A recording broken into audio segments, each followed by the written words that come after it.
Hello, good morning, beta. Now we're discussing 12th class chemistry and today's topic is chemical properties of HNO3, nitric acid. We are continuing this topic from last 3 days and now the last video for this topic will be today's. Okay, so chemical properties of nitric acid में हमने कर लिया था up to the noble metals, that how noble metal react with HNO3. Actually with aqua regia because that contains HNO3. So now the next topic will be how HNO3 oxidize organic compounds. ठीक है, for organic compounds. For organic compounds. So HNO3 is a good strong oxidizing agent. So even organic compounds are oxidized by nitric acid, and the process for this is named as nitration. You all know about nitration. Okay, so क्या था, हमने इसको +1 के अंदर complete किया था. Electrophilic substitution reactions जो होती हैं, इलेक्ट्रोफिलिक सब्स्टिट्यूशन रिएक्शन, ठीक है, टाइप ऑफ रिएक्शन के अंदर ये है. इसमें कई सारे रिएक्शंस होती हैं. बेसिकली एरोमेटिक कंपाउंड जो होते हैं, जो रिंग वाले कंपाउंड होते हैं, उनकी बेसिक रिएक्शन होती है इलेक्ट्रोफिलिक सब्स्टिट्यूशन. तो और एरोमेटिक कंपाउंड्स especially benzenoid, ठीक है, show electrophilic substitution reaction. And in +1 and +2 the type of reaction that are included in electrophilic substitution reactions are basically number 1 is halogenation, number 2 is sulfonation, number 3 is nitration, and number 4 is Friedel-Crafts reactions. Okay, so you all know about that कि जितने भी aromatic compounds है basically उनका जो main reaction का type है that is electrophilic substitution. जो ring वाले कंपाउंड है, मैंने लिखा बेंजीनॉइड्स, जिनके अंदर बेंजीन रिंग या उसके डेरिवेटिव है, तो वो एक 4 टाइप की इलेक्ट्रोफिलिक सब्स्टिट्यूशन रिएक्शन दिखाते हैं. जो ये रिएक्शन है nitration, that is actually the reaction of nitric acid, कि how nitric acid react with organic compounds. तो वहां पे उसका नाम हमने क्या दे दिया, नाइट्रेशन, बिकॉज इसके अंदर एरोमेटिक कंपाउंड के ऊपर कौन सा ग्रुप ऐड होता है, दैट इज NO2. तो अब हम उन्हीं रिएक्शंस को पढ़ेंगे कि how nitric acid can oxidise organic compound. For example sucrose. If you have sucrose, the formula is C12H22O11. आप इसकी रिएक्शन करवा दीजिए विद कंसंट्रेटेड HNO3. तो कार्बन, हाइड्रोजन एंड ऑक्सीजन, ये एक हाइड्रोकार्बन है जिसका कंसंट्रेटेड HNO3 ऑक्सीडेशन करेगा. Finally you have oxalic acid, water and NO2. So it will convert sucrose into oxalic acid plus NO2 because you have concentrated HNO3 and plus H2O. So sucrose gets converted into oxalic acid by the reaction of HNO3. ठीक है, इसके अलावा बहुत से ऐसे reaction हैं जैसे aromatic compounds हैं जिनका हम नाइट्रेशन कर सकते हैं. तो बहुत सारे एग्जांपल तो यहाँ पे नहीं हो पाएंगे क्योंकि तुमने पढ़ भी रखा है. You have already done with this type of reactions in +1. So I am not here discussing too many of reaction. So now here few it is. Nitration is an important type of reaction that is usually you have to study in organic chemistry in +2 also. Okay, so now first, if it is benzene plus concentrated HNO3 and concentrated H2SO4, these two are combinedly known as nitrating mixture. Nitrating mixture. You all know the use of concentrated H2SO4 here. इसके दो काम होते हैं यहाँ पे. It first remove water from this reaction. पानी को absorb करता है concentrated H2SO4. Good dehydrating agent है. रिएक्शन में जो पानी बाहर निकलेगा उसको ये absorb करने का काम करता है. Second, it generate electrophile. It helps in generation of electrophile. जो इलेक्ट्रोफाइल होगा because reaction is electrophilic substitution. अभी मैंने आपको बोला नाइट्रेशन इस रिएक्शन का नाम है, पर ये किस कैटेगरी के अंदर आती है, it comes under the heading electrophilic substitution reaction in which a strong electrophile replaces a weak electrophile. Okay, तो अब बनेगा क्या, it will convert into nitrobenzene plus H2. It will convert into nitrobenzene plus H2. Here I am not discussing the mechanism of this reaction because mechanism of sulfonation, Friedel-Crafts, nitration, halogenation, that all have been studied by you in 11th class. So I am not discussing here the mechanism. Okay, so now toluene. If it is toluene, it react with same concentrated HNO3 and concentrated H2SO4. तो because CH3 जो group है that is a ortho para directing group, ये आने वाले group को हमेशा ortho para position पे ही लगाएगा, तो आप अब इसमें कहीं भी NO2 ग्रुप नहीं लगा सकते. रिंग के ऊपर कुछ भी प्रेजेंट नहीं था, so we can put NO2 in any position like this. It will always be called as nitrobenzene. But if some position is occupied by any group in the ring, then the second incoming group, okay, first group is this that is present on the ring. The second incoming group will go to which position, that will only decided by the group that is already present. Okay, so now CH3 decide whether the incoming NO2 group will go to which position. So CH3 is ortho para directing. It always direct the incoming group to either the ortho position to either para position. So there will be two isomeric products here. One is orthonitrotoluene. It is orthonitrotoluene, and one is para-nitrotoluene, and one is para-nitrotoluene. और plus में क्या बाहर निकल जाएगा? Water. Along with this, water will be left.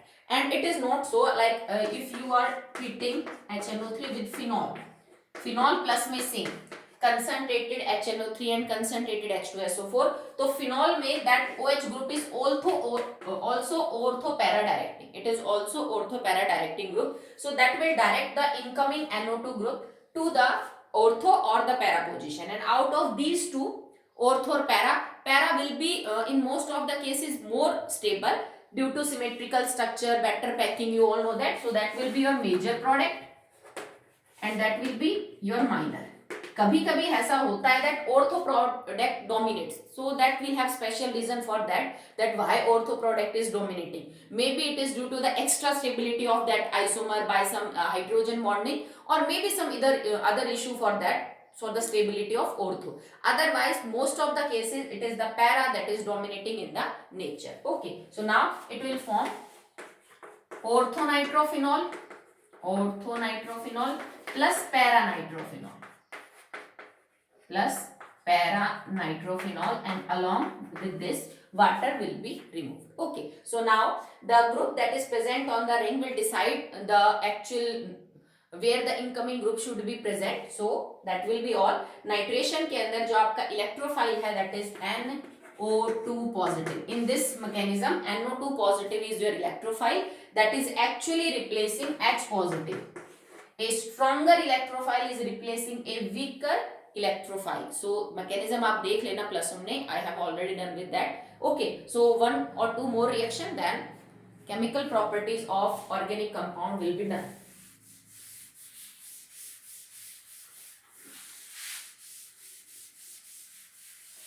Okay, if you have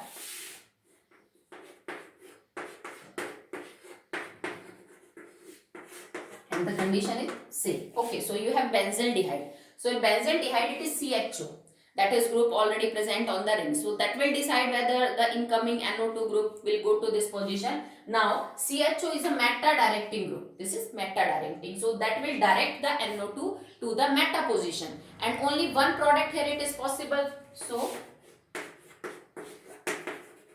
and on NO2 and plus H2. ठीक है. So if already you have nitrobenzene, and now again I am treating this nitrobenzene with the concentrating HNO3 and concentrated H2SO4, that nitrating mixture.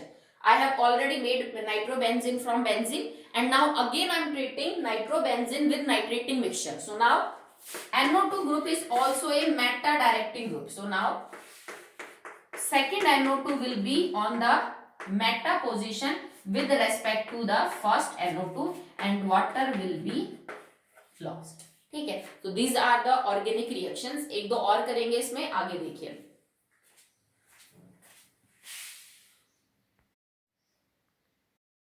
अब तक जो भी reaction बेटा हमने पढ़ी, we are now studying the reaction with 1 mole of HNO3. अब तक हमने HNO3 के 1 मोल के साथ रिएक्शन को देखा, but if you have excess of HNO3 then your product may differ. Okay, so now we are discussing when HNO3 is in more amount from 1 mole. Okay, so now if you have benzene and it react with 3 moles of concentrated HNO3.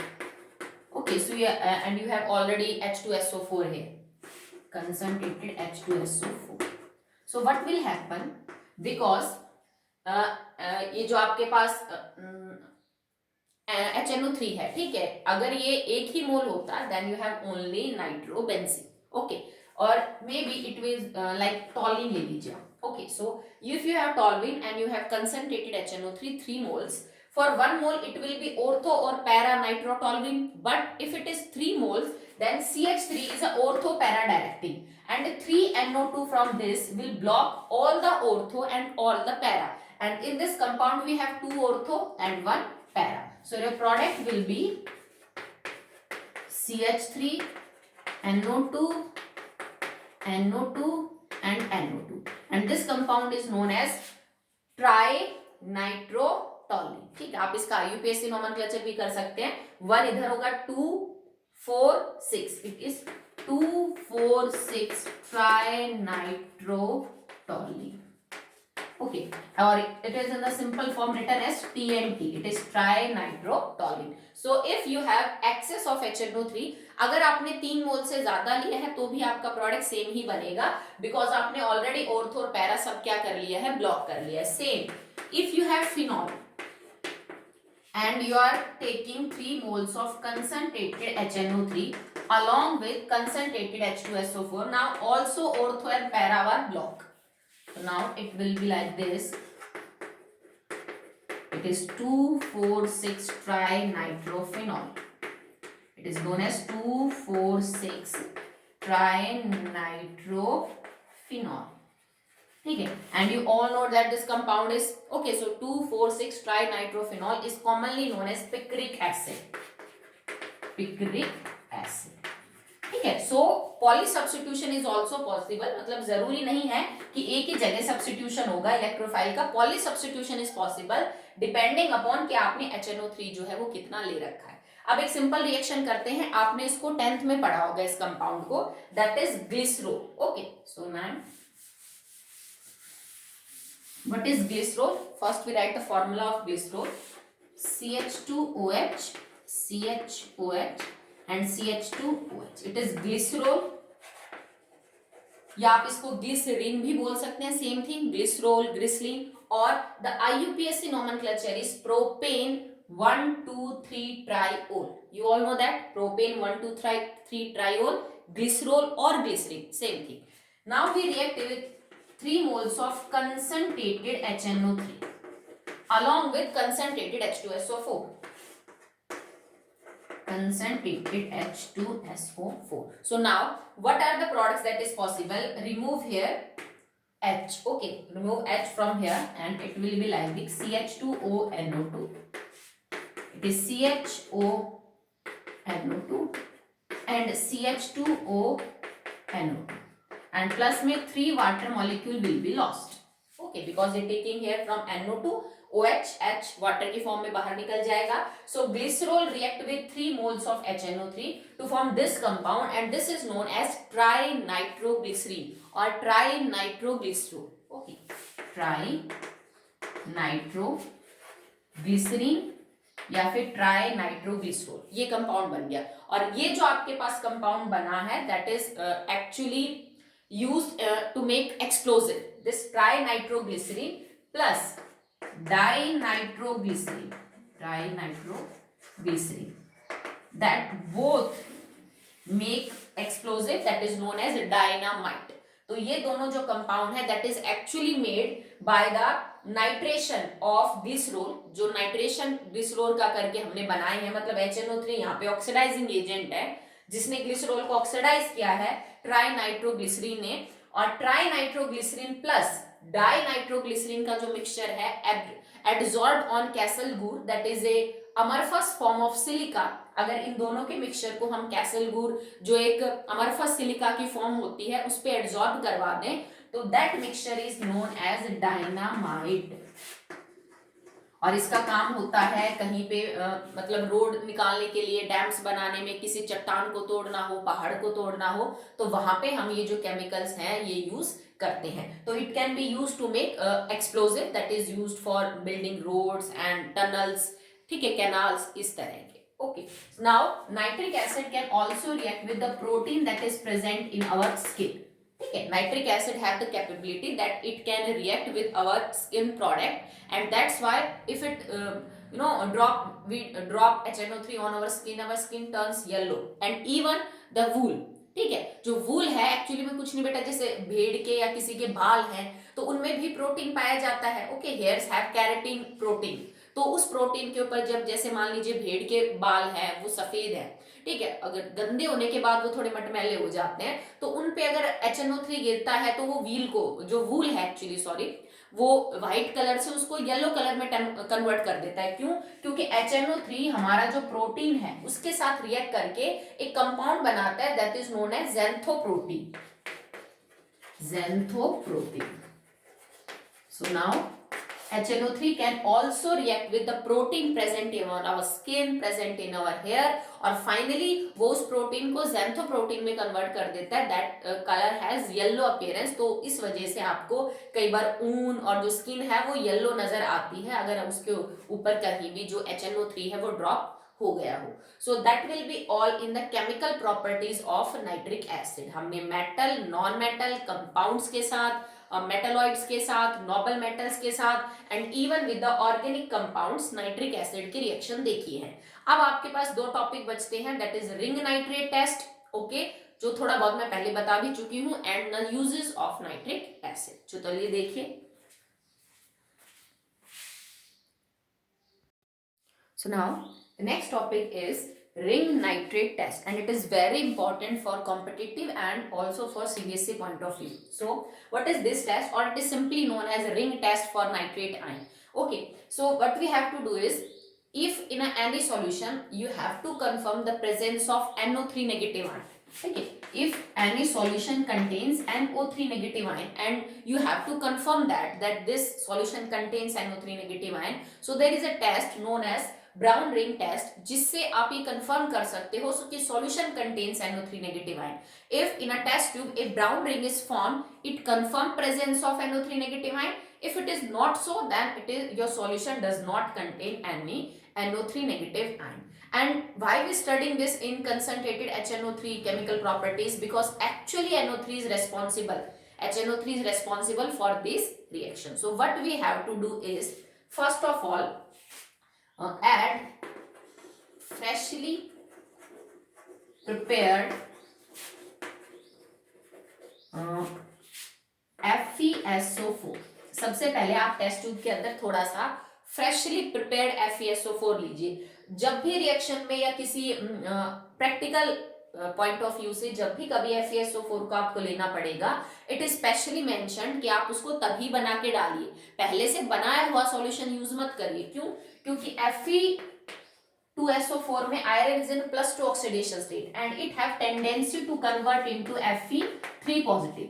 अगर आपने पहले से बना हुआ solution लिया है, so by aerial oxidation this Fe2 positive can convert into Fe3 positive and now it will form Fe2SO4 thrice. But actually you want this, so don't take the already prepared solution of FeSO4 because it have chances to get convert into Fe3 positive by aerial oxidation. So we have to prepare at that time. So you have to take freshly prepared FeSO4, add the solution to it. इसमें से थोड़ा वो solution डाल दीजिए जिस solution में आपको confirm करना है कि क्या उस सॉल्यूशन में नाइट्रेट आयन है कि नहीं है, आप उसको डालेंगे।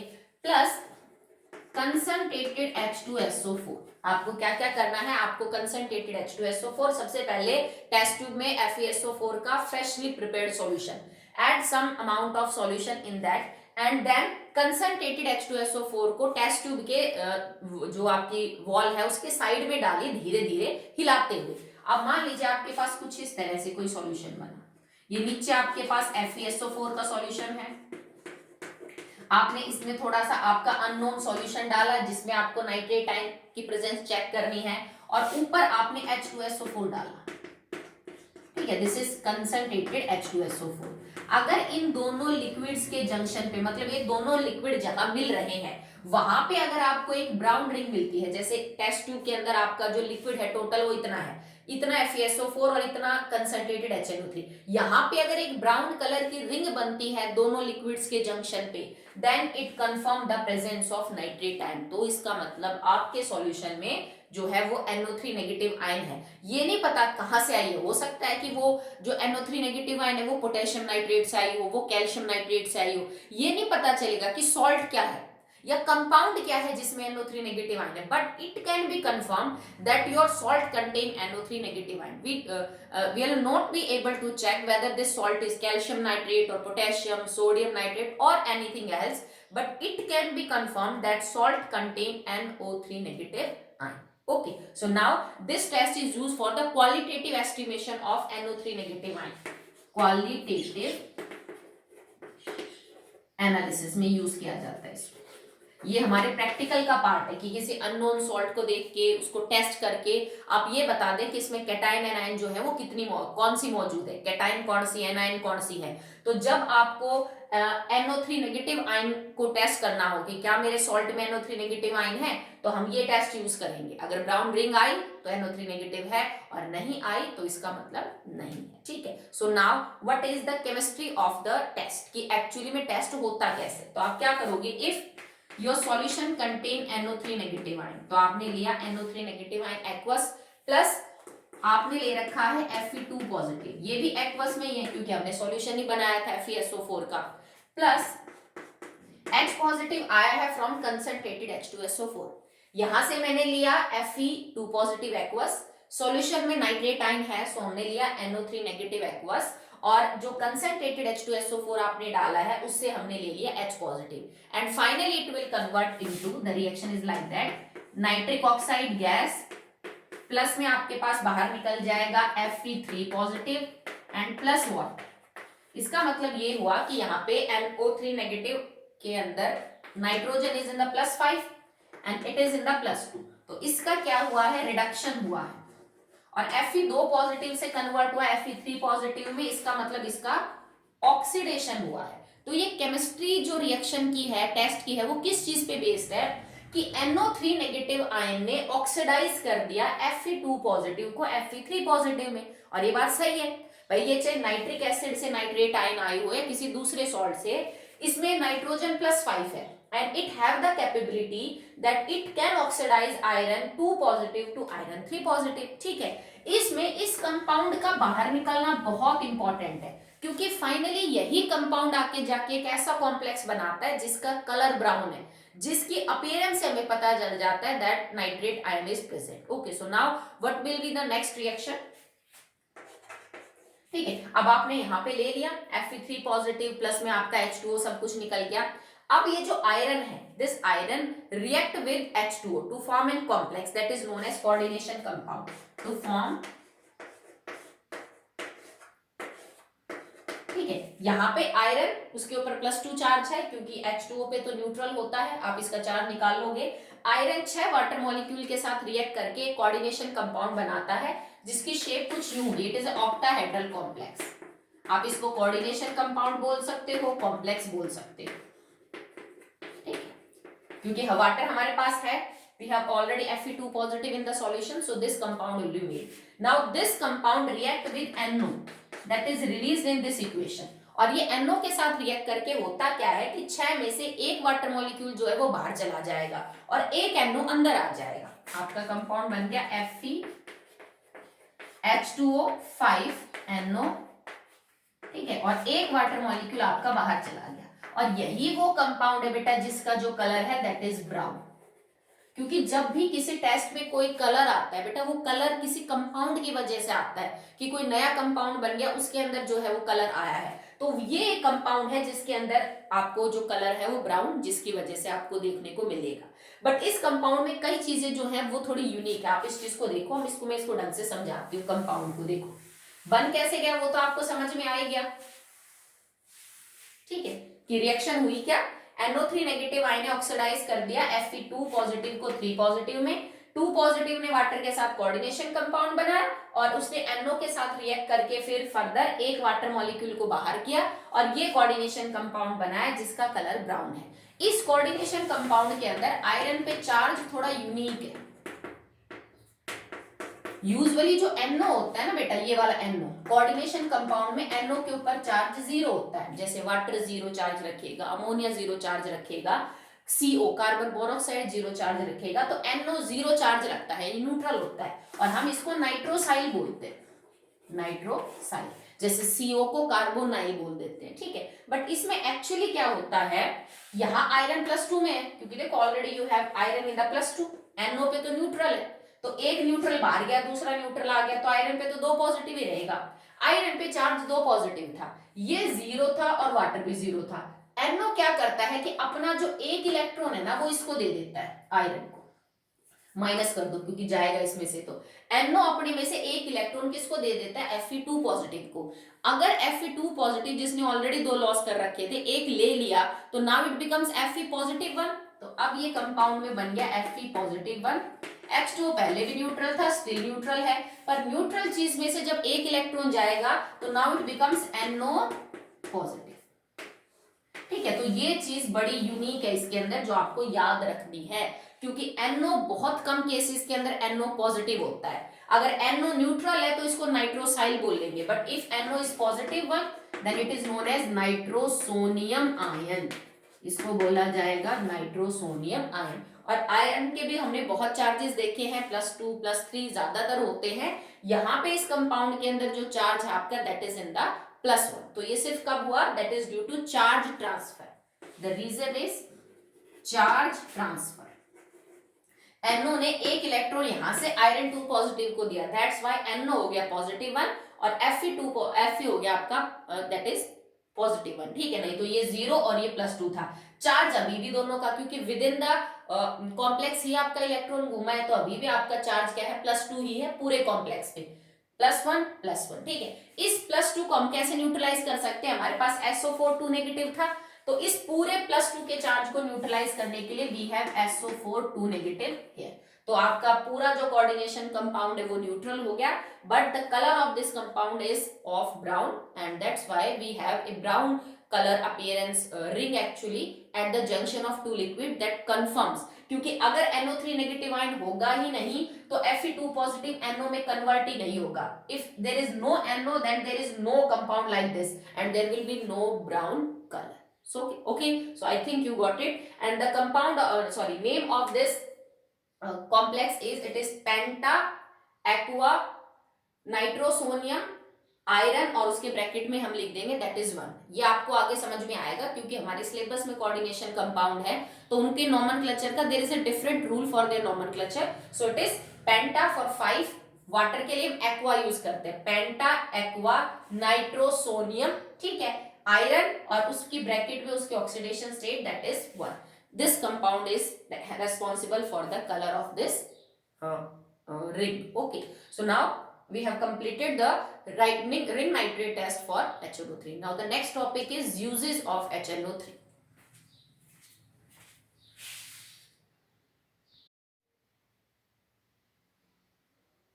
Now the next topic is uses of nitric acid. So now we are discussing the important uses of nitric acid. Actually मैं आपको बहुत पता है खुद भी, but आप कर भी सकते हो, ठीक है। So first use is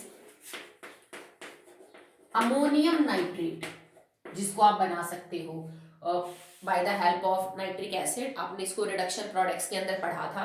इसके अलावा बहुत सारे ऐसे केमिकल है जैसे like calcium nitrate, potassium nitrate, ठीक है, अमोनियम नाइट्रेट जैसा, that is used in the fertilisers. तो बहुत सारे नाइट्रेट है that are actually used in the fertilisers so that plants can get nitrogen, because direct nitrogen gas से वो ले नहीं सकते, तो हम इन नाइट्रेट्स की फॉर्म में उनको डालते हैं खाद में ताकि वो वहां से नाइट्रोजन को एब्जॉर्ब कर सके। दूसरा, ammonium nitrate is also used as an explosive mild explosive कैसे? बिकॉज जब आप इसको हीट करते हो तो अमोनियम नाइट्रेट ऑन हीटिंग, हमने इसकी रिएक्शन पहले भी की, it will convert into H2O, O2 and N, nitrogen, oxygen and water. ठीक है, तो ये जो सॉलिड स्टेट के अंदर होता है तब इसकी वॉल्यूम बहुत ही कम है, पर ये भी गैस है और आपके पास ये भी गैस है, नाइट्रोजन भी गैस है, ऑक्सीजन भी आपके पास गैस है, and even water is also a gas, because temperature should be more than 500 kelvin के आसपास है।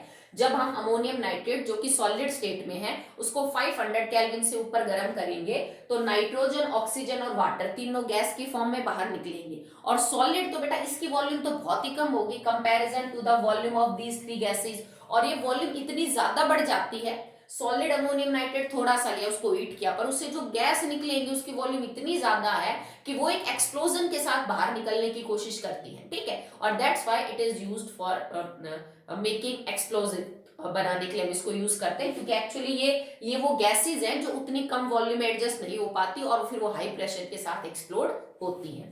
It is used to prepare some useful compounds like TNT, trinitrotoluene, like picric acid, इनको बनाने में, और जैसे ट्राई नाइट्रोग्लिसरीन, ड्राई नाइट्रोग्लिसरीन, ठीक है, जिसको हम नाइट्रोग्लिसरीन भी बोल देते हैं, नाइट्रोग्लिसरीन, ये भी एक्सप्लोजिव बनाने के काम में लिए जाते हैं। भाई डाई और ट्राई नाइट्रोग्लिसरीन से हम एक्सप्लोजिव बनाते हैं, जैसे डायनामाइट, टीएनटी और पिक्रिक एसिड खुद बहुत इंपॉर्टेंट कंपाउंड है। इसके अलावा जो नाइट्रोग्लिसरीन है it is also used as drugs, drug से मेरा मतलब है दवाइयों के तौर पे जो है वो लिए जाते हैं, पर इसकी बहुत कम डोज दी जाती है, usually 5 to 10 milligram.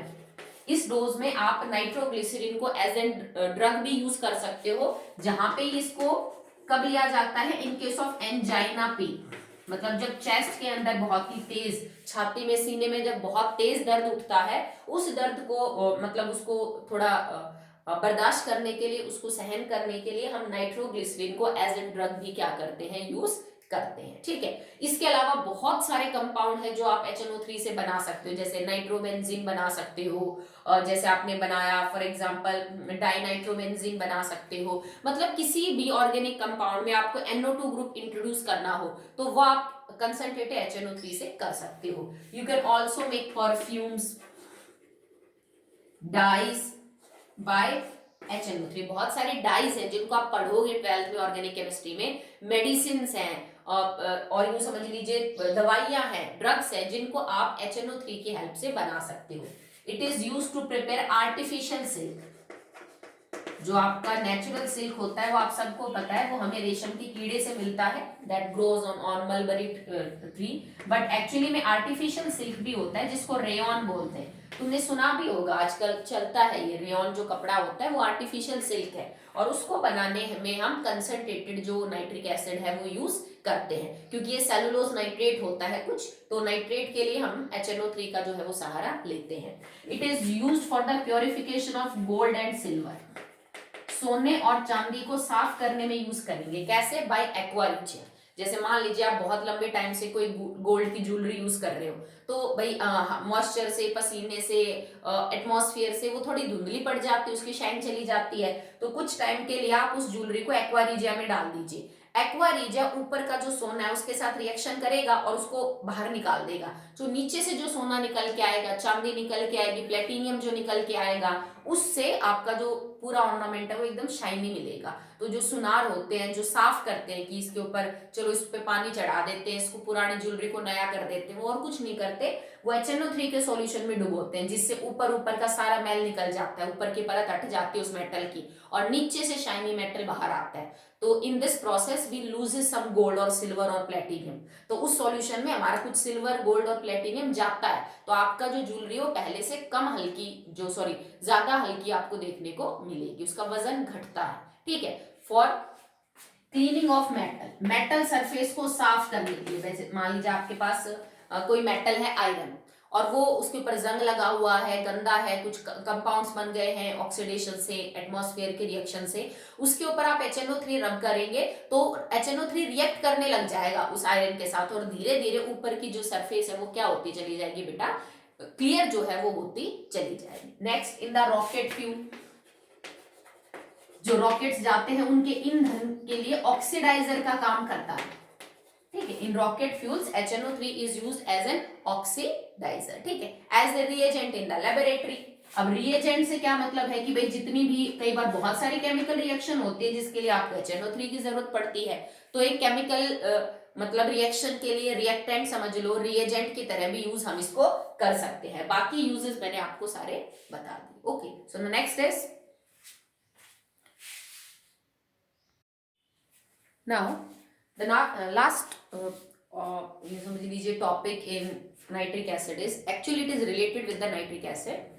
Now we are discussing HNO2 that is nitrous acid and HNO3, ठीक है। माना कि HNO3 बहुत स्ट्रॉन्ग एसिड है, HNO2 थोड़ा वीक है, बट नाइट्रोजन के 3 ऑक्सो एसिड होते हैं, hyponitrous acid, nitrous acid and nitric acid. तो अभी हमने ऑक्सीडाइजिंग प्रॉपर्टी पढ़ी नाइट्रिक एसिड की, because nitric acid can't act as reducing agent. Nitrogen यहाँ पे +5 ऑक्सीडेशन स्टेट में है and that is the highest oxidation state in plus nitrogen के लिए, so it can't convert into +6 +7 में जा ही नहीं सकता। तो इसका मतलब नाइट्रोजन का यहाँ पे ऑक्सीडेशन हो ही नहीं सकता, और क्योंकि वो मैक्सिमम अपने ऑक्सीडेशन स्टेट में है that is +5, it can only convert into +4 +3 +2 +1 0 -1 -2 -3।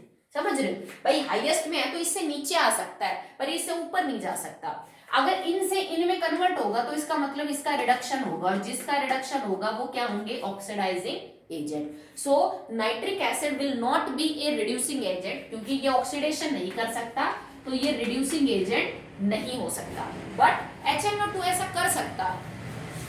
HNO2 के अंदर nitrogen is in the +3 oxidation state, it can go to +5 and it can also go to +2 +1 0 -1 -2 and -3. So in nitric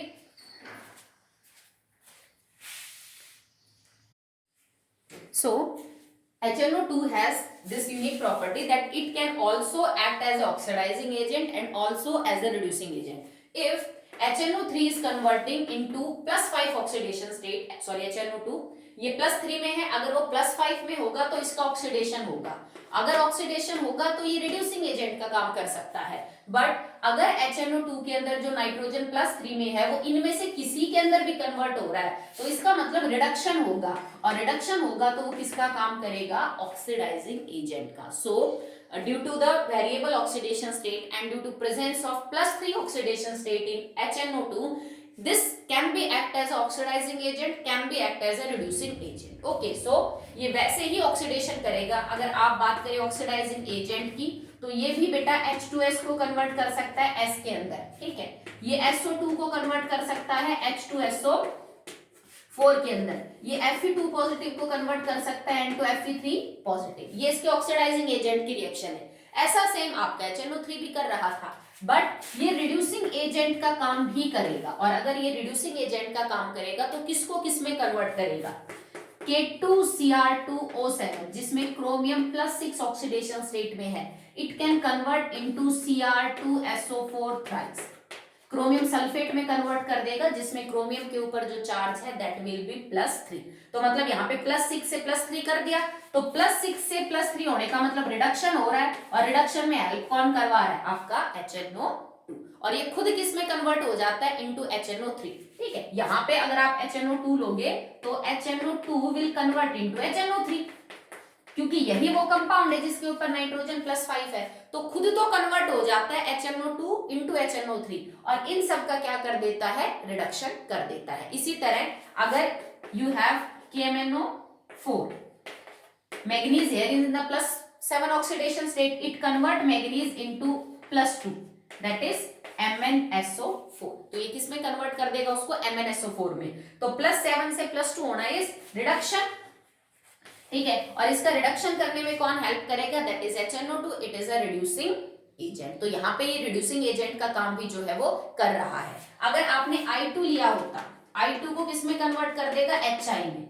because I2 is 0 and this is -1, तो it is a reduction, और reduction करवाने में help कौन करेगा, आपका HNO2, further it will convert into the HNO3। Okay, और oxidising behaviour में तो आप सब जानते ही हो कि ऑक्सीडाइजिंग बिहेवियर ऐसे शो करेगा ठीक है, ये सब ऑक्सीडाइजिंग एजेंट के तौर पे इसकी रिएक्शन है। और इन सब रिएक्शन में ये किसमें कन्वर्ट हो जाएगा, NO में, क्योंकि HNO2 यहाँ पे +3 में है और NO में +2 है, तो ये खुद +3 से किसमें कन्वर्ट हो जाएगा, +2 में, और इन सब का कर देगा ऑक्सीडेशन। यहाँ ये रिडक्शन करेगा और खुद ऑक्सीडाइज हो जाएगा into HNO3, that is in the +5 oxidation. So अभी हमने chemical properties of nitric acid topic पूरा कंप्लीट कर दिया।